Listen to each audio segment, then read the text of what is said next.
Hello students, आप सभी का चैनल में फिर से एक बार बहुत बहुत स्वागत है। तो हम जो है आज क्या देखेंगे, डेवलपमेंट ऑफ रिसोर्सेज के बारे में देखेंगे कि कैसे जो है रिसोर्सेज का डेवलपमेंट किया जा सकता है और कैसे इन चीज़ों का जो है क्या हो रहा है, हनन हो रहा है ना। तो चलिए स्टार्ट करते हैं। तो सबसे पहले यहाँ पे देखिए कि डेवलपमेंट ऑफ रिसोर्सेज मतलब क्या। तो यहाँ पे एक एग्जांपल लेते हैं, ठीक है। तो ये क्या है, आपका वाटर है, ठीक है। ये मान लीजिए कि दो लोग हैं, एक आपका कौन है, मोनू है, और दूसरा व्यक्ति जो है आपका सोनू है, ठीक है। एक मोनू है और एक आपका सोनू है। अब देखिए, मोनू आपको क्या दिख रहा है, मोनू सीधा साधा सा दिख रहा है, ठीक है। तो ये पानी का यूज करता है, ठीक है। सोनू भी सीधा साधा सा दिख नहीं रहा है, ठीक है। ये ऐसा आदमी दिख रहा है जो हर चीज के बस मजे लेता है, ठीक। तो अगर मैं बोलूं कि जो वाटर है, ठीक है, वाटर क्या है, वाटर आपके एक सर्वाइवल के लिए बहुत ज़्यादा ज़रूरी है, ठीक है। यानी अगर आपको जीना है तो पानी तो पीना है, जीना है तो पानी पीना है, ठीक है। तो सर्वाइवल के लिए आपके लिए बहुत ज़रूरी है। और दूसरी चीज़, आपकी क्वालिटी ऑफ लाइफ जो है वो भी आपके इस वाटर पे डिपेंड कर रही है, ठीक है। यानी दोनों चीज़ें, एक तो सर्वाइवल और दूसरी चीज़ क्वालिटी ऑफ लाइफ। अब देखिए क्या हो रहा है एक्चुअल में कि मोनू भाई, मान लीजिए कि एक सिंपल सा व्यक्ति है, ठीक है, वो पानी बस पीता है और बस उतना ही इसका काम है। लेकिन ये महाशय जो हैं ये क्या करते हैं, ये अमीर हैं, पैसे वाले हैं, सोनू। तो ये क्या करते हैं, पानी को जो है बहुत बढ़िया से इस्तेमाल नहीं करते हैं, ठीक है। इनके घर पे जो है क्या लगा हुआ है, बहुत बड़ा एक स्विमिंग पूल है जिसमें 10,000 लीटर पानी लगता है। फिर इनके पास एक बहुत बड़ा गार्डन है जिसमें बहुत पानी की आवश्यकता लगती है, ठीक है। फिर इसके बाद इनके पास 10 जो है क्या है, गाड़ियां हैं, ठीक है। 10 गाड़ियां हैं, तो ये गाड़ियों में बैठते हैं, तो हर गाड़ी को रोज सुबह जो है ये धोते हैं। तो अब देखिए क्या है, ये क्या कर रहे हैं, ये पानी का इस्तेमाल, भाई दोनों चीजें जरूरी हैं सर्वाइवल और क्वालिटी ऑफ लाइफ के लिए। लेकिन जीने के लिए तो इतना जरूरी है, लेकिन बाकी ये सब चीजों के लिए ये क्या कर रहे हैं, पानी का जो है गलत उपयोग कर रहे हैं, जो इनको नहीं करना चाहिए। तो इस तरीके से हम यहाँ पे क्या देख रहे हैं कि वाटर का क्या हो रहा है, एक जो यूज हो रहा है वो क्या हो रहा है, इनडिस्क्रिमिनेशन हो रहा है, यूज में जो है इनडिस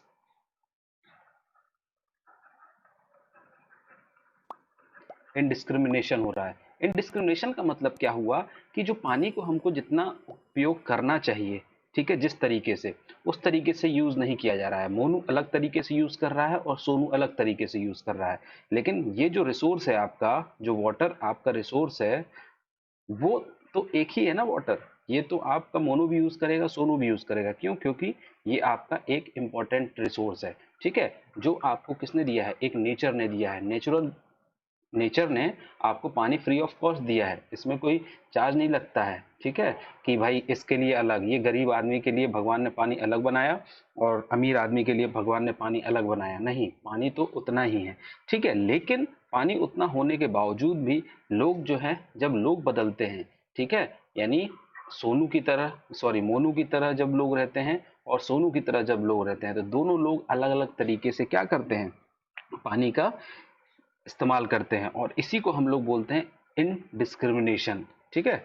इनडिस्क्रिमिनेशन का मतलब होता है कि अपने विवेक से चीजों का उपयोग ना करना, विवेक जो होता है उसका उपयोग ना करके और चीजों का गलत इस्तेमाल करना, ठीक है। तो इसको इनडिस्क्रिमिनेशन, यहाँ पे एक और वर्ड आएगा इनडिस्क्रिमिनेटली, ठीक है, इनडिस्क्रिमिनेटली, तो उसको भी हम आगे देखेंगे। तो पहले यहाँ पे एक मैंने आपको बताया कि कैसे जो रिसोर्सेस का क्या हो रहा है, रिसोर्सेस का यूज जो है कैसे अलग अलग लोग अलग अलग तरीके से करते हैं, ठीक है। चलिए आगे देखते हैं। तो ये क्या है, इफेक्ट ऑफ रिसोर्सेस इनडिस्क्रिमिनेटली, ठीक है। अब जब कोई भी व्यक्ति इनडिस्क्रिमिनेटली यूज करता है रिसोर्सेस का, तो उसका क्या क्या इफेक्ट होता है वो देखना है। तो सबसे पहला है आपका depletion of resources for satisfying the greed of few individual, ठीक है। यानी जैसे मैंने बात किया था किसकी, यहाँ पे सोनू की, ठीक है। तो सोनू जो है क्या है, बहुत ग्रीडी है, बहुत लालची है, और ये अपना यूज जो है क्या करता है, बड़ी बड़ी चीजों में यूज करता है वाटर को, कहीं नहाने में, कहीं गाड़ी धोने में, ठीक है। तो ये अपने लालच के कारण कि भाई हमारा मतलब क्या है, पानी का जो है पैसा है मेरे पास, ठीक है, तो मैं पानी का कैसे भी इस्तेमाल कर सकता हूँ। तो अपनी इस ग्रीड को सेटिस्फाई करने के लिए, ठीक है, अपनी ज़रूरतों को पूरा करने के लिए वो रिसोर्स को उतने अच्छे से यूज़ नहीं करता, और जब अच्छे से यूज़ नहीं करता है तो उसका क्या होता है, डिप्लीशन होता है। डिप्लीशन का मतलब क्या होता है, क्षय होता है, यानी उसके अंदर कमी आती है। ठीक है। Now come to the second point. अब सेकेंड पॉइंट क्या है, accumulation of resources in few hands which in turn divide the society into two segment. ठीक है। अब एक्यूमुलेशन का मतलब क्या होता है, एक्यूमुलेशन मतलब होता है कि एक ही आदमी के पास पूरा का पूरा रिसोर्स चला जाना। ठीक है। तो यहाँ पे एक वर्ड आया एक्यूम्यूलेशन। ठीक है। एक्यूमुलेशन का मतलब क्या होता है, यहाँ पे जो रिसोर्स है वो दो भागों में बट गया। ठीक है। अब एक भाग हो गया आपका पुअर, ठीक है, और एक भाग हो गया आपका रिच।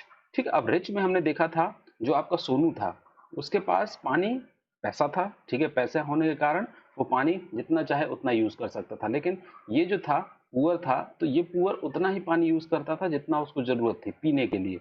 ठीक है। उसको ज्यादा चाहिए तो उसको पे करना पड़ेगा, पे करना पड़ेगा तो टैंकर मंगवाना पड़ेगा, टैंकर मंगवाने के लिए पैसा चाहिए, और पैसा तो उसके पास है ही नहीं है। ठीक है। तो यहाँ पे क्या है आपका, ये चीज हो रही है। चलिए आगे देखते हैं हम कि lead to global ecological crisis such as global warming, ozone layer depletion, environmental pollution and land degradation। तीसरा इफेक्ट क्या होता है, तीसरा इफेक्ट ये होता है कि आपका इकोलॉजिकल क्राइसिस होता है। इकोलॉजिकल क्राइसिस का मतलब ये होता है कि जो आपका नेचर है उसमें जो है बदलाव होता है, यानी कमी आती है, और उस कमी के कारण जो है क्या होता है, आपकी ग्लोबल वार्मिंग होती है। ग्लोबल वार्मिंग का मतलब है जैसे आपका जो टेम्परेचर आजकल देखिए CO2 एमिशन के कारण, ठीक है, या फिर CFC के कारण, इन सब के कारण जो है आपका क्या हो रहा है, ग्लोबल वार्मिंग। तापमान जो है 42, 48, 56, ठीक है, 56 तो नहीं, लेकिन भारत में 52 तक, 52-53 तक तो आजकल गर्मियों में पहुंच जाता है। इसको हम लोग बोलते हैं global warming. Now come to the ozone layer. Ozone layer का डिप्लेशन हो रहा है, किसके कारण, CFC के कारण। इन्वायरमेंटल पॉल्यूशन हो रहा है, यानी हम अपनी इस्तेमाल के लिए क्या करते हैं, फैक्ट्रियां लगाते हैं पैसा कमाने के लिए, और पैसा कमाने के लिए फैक्ट्रियां लगाते हैं, और वहां पे खूब जो है क्या होता है, चिमनी जो होती है आपकी, जो आपकी चिमनी होती है उससे बहुत सारा धुआं निकलता है, और ये धुआं जो है आपका क्या करता है, एनवायरमेंट को पॉल्यूट करता है। फिर उसके बाद लैंड डिग्रेडेशन। लैंड डिग्रेडेशन का मतलब क्या है कि सपोज दैट आपके प्लांट्स लगे हुए हैं बहुत सारे, ठीक है, प्लांट्स लगे हुए हैं, हम जो है रोड बना रहे हैं डेवलपमेंट के नाम पे, तो हम रोड बना रहे हैं। अब रोड के किनारे जितने भी पेड़ लगे थे हम उनको क्या कर देते हैं, काट देते हैं। अब काट देते हैं तो क्या होता है, हमारा इन चीजों से क्या होता है, डिग्रेडेशन होता है। क्यों क्यों डिग्रेडेशन होगा, कि भाई ये आपका यहाँ पे जो मिट्टी थी वो पेड़ों को, जड़ें जो हैं आपकी, पेड़ की जो जड़ें होती हैं वो मिट्टी को बांध के रखती हैं। अब ये क्या है कि इसके कारण आपका लैंड डिग्रेडेशन होता है। तो यहाँ पे सिंपल हमको जो है ये पढ़ना है कि अगर इनडिस्क्रिमिनेटली, यानी अगर हम इसका बिना दिमाग लगाए या जितना यूज करना चाहिए उससे बहुत ज्यादा अगर हम चीजों का यूज करेंगे इनडिस्क्रिमिनेटली, अगर उसका यूज करेंगे, इनडिस्क्रिमिनेटली मतलब यहाँ पे ये होता है कि अत्यधिक इस्तेमाल करना, है ना, और अत्यधिक मतलब कि जितनी जरूरत है उससे भी ज्यादा, तो वहां पे उसका इफेक्ट क्या क्या होगा। पहला इफेक्ट है आपका डिप्लीशन ऑफ द रिसोर्सेज होगा, फिर आपकी सोसाइटी दो भागों में बढ़ जाएगी, हमारा जो सोसाइटी है वो दो भागों में बढ़ जाएगी, गरीब और अमीर में। ठीक है। और आपका ग्लोबल इकोलॉजिकल क्राइसिस हो जाएगा, और उसके कारण आपकी ग्लोबल वार्मिंग होगी, ओजोन लेयर का क्षय होगा, जो आपका वातावरण है वो प्रदूषित होगा, और जो आपका लैंड है, ठीक है, उसमें डिग्रेडेशन होगा। चलिए आगे बढ़ते हैं। अब बात ये आती है कि हम इसको कैसे सॉल्व करें, how to solve this indiscriminately in the ecological system, है ना। तो ये जो इकोलॉजिकल क्राइसिस है इसको हम लोग कैसे सॉल्व कर सकते हैं। तो सबसे पहले आपका आता है, अगर हमें इसको सॉल्व करना है तो पहला जो पॉइंट आएगा सॉल्व करने में वो आपका आएगा इक्विटेबल इक्विटेबल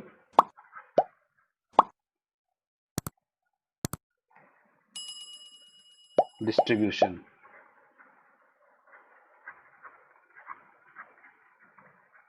ठीक है। इक्विटेबल डिस्ट्रीब्यूशन, अब इक्विटेबल डिस्ट्रीब्यूशन का मतलब क्या होता है कि मतलब ये है कि इक्विटेबल मतलब क्या हुआ, न्याय संगत, यानी न्याय होना चाहिए बंटवारे में। ठीक है, जैसे मान लीजिए कि दो भाई हैं, ठीक है, दो भाई हैं, एक भाई ये है, ठीक है, और एक भाई ये है, ठीक है, उनके पास क्या था, मान लीजिए कि 5 बीघा जमीन थी, ठीक है, 5 बीघा जमीन थी। अब 5 बीघा जमीन का मतलब कि 2.5 और 2.5 इसको मिलना चाहिए ना, बराबर मिलना चाहिए। क्यों? क्योंकि वो तो उसके फादर ने दिया था, लेकिन मदर जो थी, ठीक है, जो मम्मी थी, वो मान लीजिए कि इनके साथ थी, इन्होंने बोला नहीं, मैं अपना हिस्सा जो है क्या दूंगी, बड़े वाले लड़के को दूंगी, छोटे वाले को नहीं दूंगी, या छोटे वाले को दूंगी, बड़े वाले को नहीं दूंगी। तो भाई अगर इसका 3 हिस्सा बटेगा तो ऑब्वियस सी बात है कि इसको जो है ज्यादा मिल जाएगा, और यहाँ पे इसके साथ डिस्क्रिमिनेशन हो जाएगा। ठीक है, क्या हो जाएगा, डिस्क्रिमिनेशन हो जाएगा इसके साथ।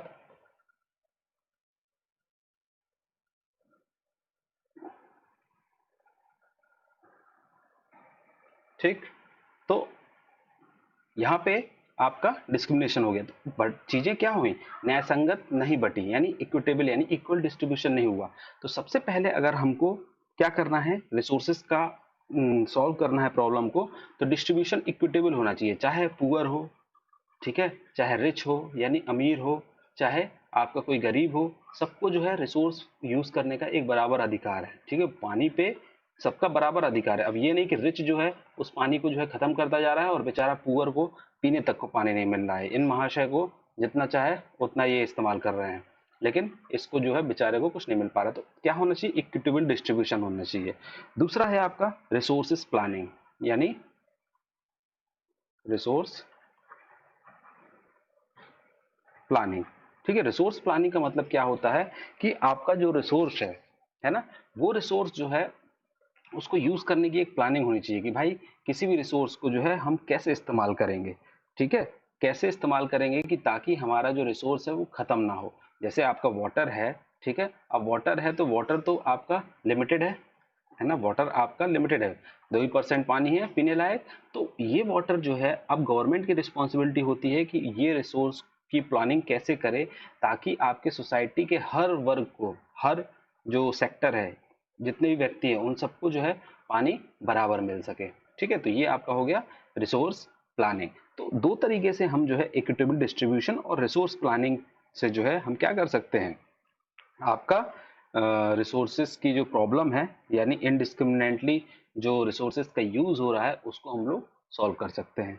ठीक है, तो चलिए आगे बढ़ते हैं हम लोग। अब आता है हमारा सस्टेनेबल डेवलपमेंट। अब सस्टेनेबल डेवलपमेंट में से आपका एक चीज और आता है, सस्टेनेबल एग्जिस्टेंस। सस्टेनेबल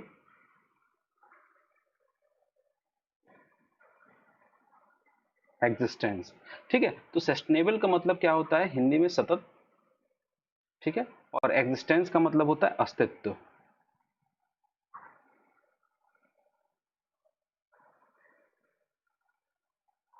ठीक है, सतत अस्तित्व होता है, यानी किसी भी रिसोर्स का जो एग्जिस्टेंस है, ठीक है, रिसोर्स का जो एग्जिस्टेंस है उसको हमको बचा के रखना है ताकि हर कोई उसको क्या कर सके, यूज कर सके। ठीक है, और ये जो पार्ट होता है, ये पार्ट होता है आपका सस्टेनेबल डेवलपमेंट का। ठीक है, तो सस्टेनेबल डेवलपमेंट मतलब क्या, तो एक एग्जांपल के थ्रू हम इसको समझने की कोशिश करते हैं। ठीक है, तो मान लीजिए कि ये आपका दिल्ली है, ठीक है, दिल्ली है, और ये आपका यूपी है ना। अब देखिए भाई, ऑब्वियस सी बात है कि अगर किसी भी क्षेत्र का डेवलपमेंट हो रहा है, किसी भी क्षेत्र का अगर डेवलपमेंट हो रहा है, अगर विकास हो रहा है, तो ऑब्वियस सी बात है कि वहां पे जो साधन है वो बढ़ेंगे, गाड़ियां बढ़ेंगी। ठीक है, क्योंकि लोग बढ़ रहे हैं, लोग बढ़ रहे हैं, नौकरियां बढ़ रही हैं, तो एक जगह से दूसरी जगह जाने के लिए गाड़ियां बढ़ेंगी ही बढ़ेंगी। ठीक है, अब गाड़ियां जब बढ़ेंगी तो हमें डेवलपमेंट तो करना ही है, डेवलपमेंट को हम नहीं रोक सकते। तो देखिए यहाँ पे क्या सॉल्यूशन निकाला गया, यहाँ पे सीएनजी की बसें चलाई गई। ठीक है, सीएनजी की बसें चलाई गई, और इन बसों से क्या फायदा होता है, इन बसों से फायदा ये होता है कि आपका पॉपुलेशन नहीं होता है। अब मान लीजिए कि ये यूपी है, ठीक है, ये धुआं देखिए कितना निकल रहा है, हमारे यहाँ की पॉपुलेशन बढ़ती जा रही है, उत्तर प्रदेश की पॉपुलेशन, ठीक है, बहुत ज्यादा है। ठीक है, और पॉपुलेशन बढ़ती जा रही है, बढ़ने के कारण लोग बढ़ रहे हैं, गाड़ियां बढ़ रही हैं, लेकिन आप जो है इस सीएनजी का जो है यूज नहीं कर पा रहे हैं। अगर आप देखेंगे तो बहुत ही कम क्षेत्रों में, यानी यूपी के बहुत ही अच्छे अच्छे, जैसे मान लीजिए कि आपका बनारस हो गया, ठीक है, लखनऊ हो गया, कानपुर हो गया, यहाँ पे भी सीएनजी उतना बड़े पैमाने पर नहीं है जितना कि आपका दिल्ली में है। तो यहाँ से क्या हुआ कि आपका डेवलपमेंट तो हो रहा है, लेकिन आप चीज़ों को जो है सही तरीके से डेवलप नहीं कर रहे हैं। तो यहाँ पे सस्टेनेबल डेवलपमेंट का मतलब क्या होता है कि आपका डेवलपमेंट हो, ठीक है, वेरी गुड, लेकिन आपको क्या करना है, अपने रिसोर्सेज को बचाना भी है, आपको अपने वातावरण को बचाना है। ये सब चीज़ें जो होती हैं आपके सस्टेनेबल डेवलपमेंट में होता है, यानी चीज़ों का आप इस्तेमाल करिए, ठीक है, बस का यूज़ करना जरूरी है, ठीक है, पब्लिक ट्रांसपोर्ट जरूरी है, लेकिन आपको जो है वातावरण को पॉल्यूट नहीं करना है, उसको आपको क्या करना है, सेव करके रखना है, ठीक है, बचा के। और वो कब होगा, वो होगा आपका सस्टेनेबल डेवलपमेंट से, ठीक है। तो यहाँ पे देखिए, अगर मैं डेफिनेशन की बात करूँ तो sustainable economic development means development should take place without damaging the environment, ठीक है। हमने पढ़ा कि इन्वायरमेंट को डैमेज किए बिना, है ना, डैमेज किए बिना जो है आपको क्या करना है, इकोनॉमिक डेवलपमेंट करना है। सोसाइटी को आपको डैमेज नहीं करना है, आपको डैमेज किए बिना डेवलपमेंट भी करना है और इन्वायरमेंट को डैमेज भी नहीं करना है। Development in the present should not compromise with the needs of the future generation, ठीक है, फ्यूचर जनरेशन की कॉम्प्रोमाइज से आपको खेलना नहीं है, ठीक है। जैसे मान लीजिए कि हमारे दादा दादी जो है वो क्या बोलते थे कि बेटा आपने गौरैया देखी है, ठीक है, गौरैया जो चिड़िया होती है एक, ठीक है, गौरैया एक चिड़िया होती है, ठीक है, गौरैया एक चिड़िया होती है छोटी सी, जो आजकल खत्म हो गई है। तो वो क्यों खत्म हो गई है, वो आपके जो टावर होते हैं, है ना, जो टावर्स होते हैं उन टावरों का यूज करके, मान लीजिए ये इनके बेटे हैं, अब ये दादाजी हैं, ये इनसे पूछ रहे हैं कि गौरैया देखिए, तो ये कहते गौरैया है, गौरैया क्या होती है, ये तो हमने जानते ही नहीं है, चिड़िया का नाम है गौरैया, छोटी सी होती है, ठीक है। तो गौरैया आपने देखी नहीं है, तो अरे तो गौरैया देखी नहीं है, क्यों नहीं देखी भाई, क्योंकि वो तो दिखती नहीं है। अब इनके टाइम तो दिखती थी, इनके टाइम नहीं दिख रही है। तो वो चीज जो है आपने एनवायरनमेंट में क्या कर दिया, चीजों को खत्म कर दिया। क्यों खत्म कर दिया, आपने मोबाइल आ गया, टावर्स आ गए, पॉल्यूशन होने लगा, तो गौरैया जो है आपकी समाप्त हो गई, ठीक है। मैंने एक जस्ट एग्जांपल बताया है ना, रिसोर्स के लेके जोड़ने के लिए, ठीक है। अगर आप रिसोर्स की बात करें तो कोई ऐसा रिसोर्स जो मान लीजिए कोल है, ठीक है, कोल है ना, या कोयला है। अब देखिए कोयला हम लोग जो है इतना इस्तेमाल कर रहे हैं, ठीक है, लाइट बनाने के लिए। भारत में सबसे ज़्यादा बिजली जो है आपकी कोयले से बनती है अभी भी, ठीक। तो कोयले से अगर बनती है और ये इसका जो सोर्स है वो आपका क्या है, लिमिटेड है, क्योंकि एक नॉन रिन्यूएबल रिसोर्स है। अब आपका अगर ये लिमिटेड है और इसका आप यूज़ करते जाएंगे करते जाएंगे करते जाएंगे, तो एक दिन ऐसा आ जाएगा कि ये खत्म हो जाएगा। क्योंकि हम ये जानते हैं कि नॉन रिन्यूएबल रिसोर्स को अगर फिर से बनाना है तो हजारों लाखों साल लग जाते हैं इसको फिर से कोल को बनने में। तो भाई इतने साल आपका ना तो लड़का जिंदा रहेगा, ना पोता, ना पोती, ना परपोता, ना कोई, ठीक है। तो अगर खत्म हो गया तो खत्म हो गया। तो हमें क्या करना है, चीजों का इस्तेमाल करना है, हमें अपनी डिपेंडेंसी कोल से हटा के किसी और पे ले जाना है, ठीक है। जैसे भारत सरकार अभी न्यूक्लियर पे शिफ्ट हो रही है कि न्यूक्लियर पे चलिए ताकि आपका कोल से डिपेंडेंसी थोड़ी सी हट जाए। तो इसी को हम लोग क्या बोलते हैं, सस्टेनेबल डेवलपमेंट बोलते हैं। या फिर सस्टेनेबल डेवलपमेंट को हम लोग हिंदी में क्या बोलते हैं, सतत